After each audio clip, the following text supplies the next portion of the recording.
with us. Me demostraron a mí que había intención de comunicación. Not in professional connection with the crop circle connector, at least not as okay. Well, maybe he's a nutter. He looks pretty weird. But anyway. Can we ask you a question as yeah, well? of course. Like in an unwork-related capacity. So I have to hide the microphone. So what are you going to report this afternoon?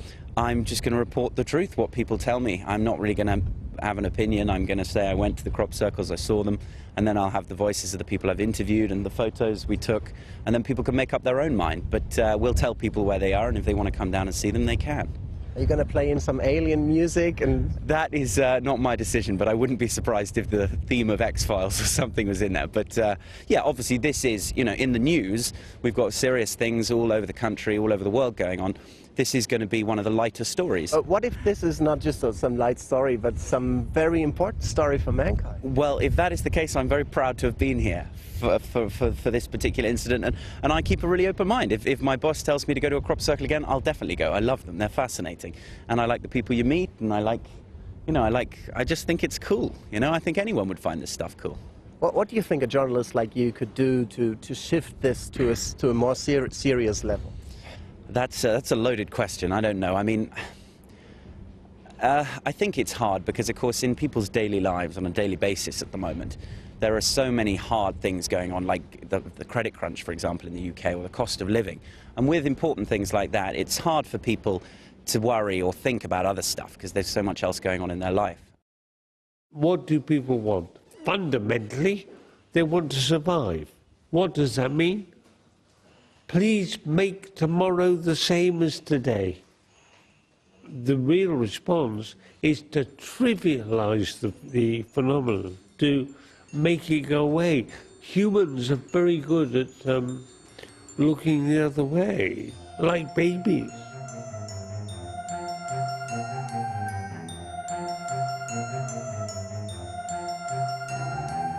People have always been familiar with fields, especially in rural areas. They knew what it looks like when a deer had run through a field or when the wind had blown sections down, and then patterns apparently appeared again and again, which didn't correspond to those characteristics. And in order to understand them, to describe them, they were turned into a mystery. The public interest has only become aware in the last 30 years, but we can trace the phenomenon much further back. The first documents are from the year 1590 and describe crop circles in the context of witch trials in Lorraine.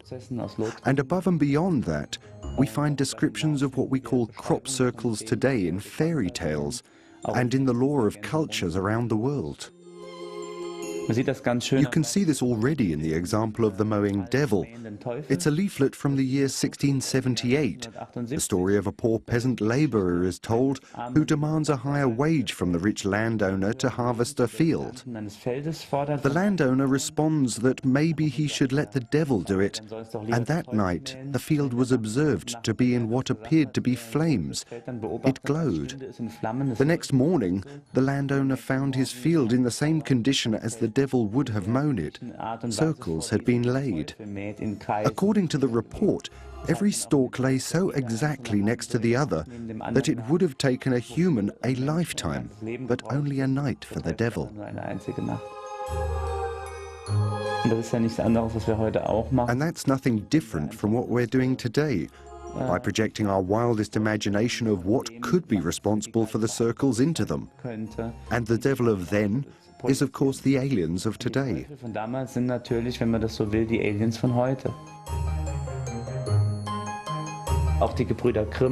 brothers Grimm even described crop circle phenomena back then.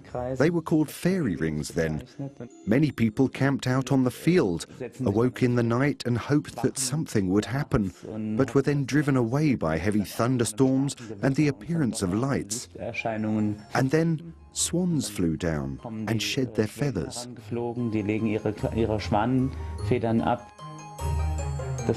This means that the picture they used could possibly correspond to the light phenomenon which we observe today.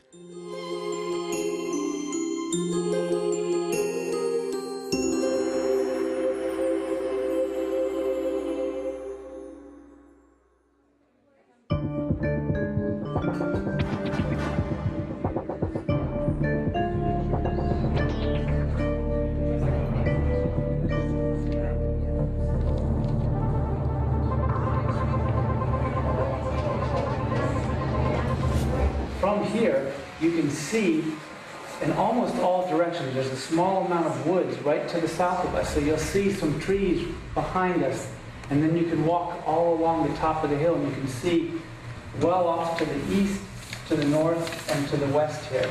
And I think there'll be enough light, your eyes will be adjusted, but you'll see there's no light, which is really great in the Valapuzzi. There's only one farm light, and so it's really, it'll be dark, quite dark.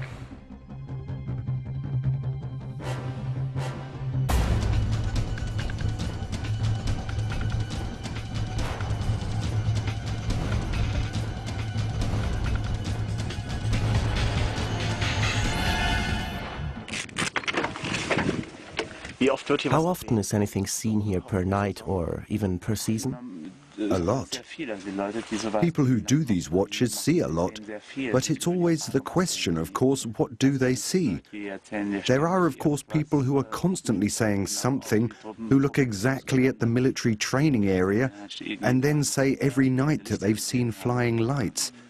You have to view that carefully, of course. And have you ever seen anything interesting during a night watch? Yes, in 1994 I saw something.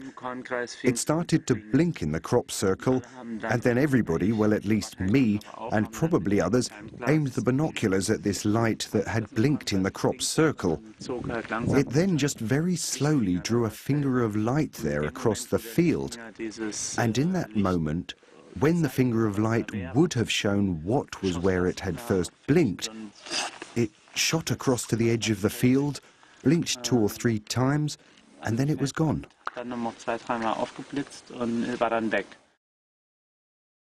One formation which especially impressed me was a message that everyone in Mexico would have understood. This formation appeared on the 9th of August 2005 and displays the Mayan calendar. It's also called the Tzolkin.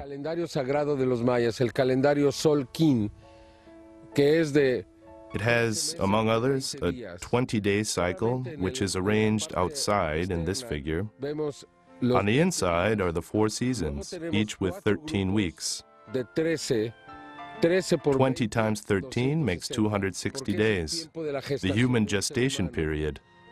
Because the Mayans thought that man didn't orientate himself according to the 365-day cycle, because that is the cycle of the earth, but instead to his own 260-day cycle as a human.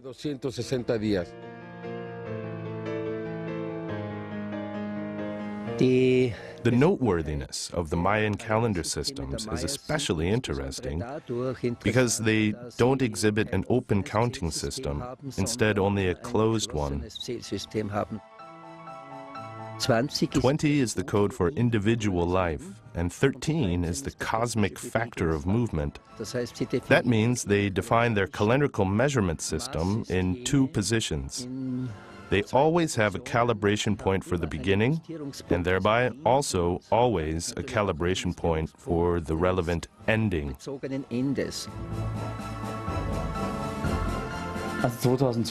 2012 is a big topic. In short, that's when the Mayan calendar ends. Crop circles have also taken up this theme and show the planetary constellation of our solar system around about the 21st of December 2012 in a crop circle here near Avebury Manor in mid-July 2008. A remarkable point ends here, which we are moving to and moving through. And the second stage is actually what we haven't even considered.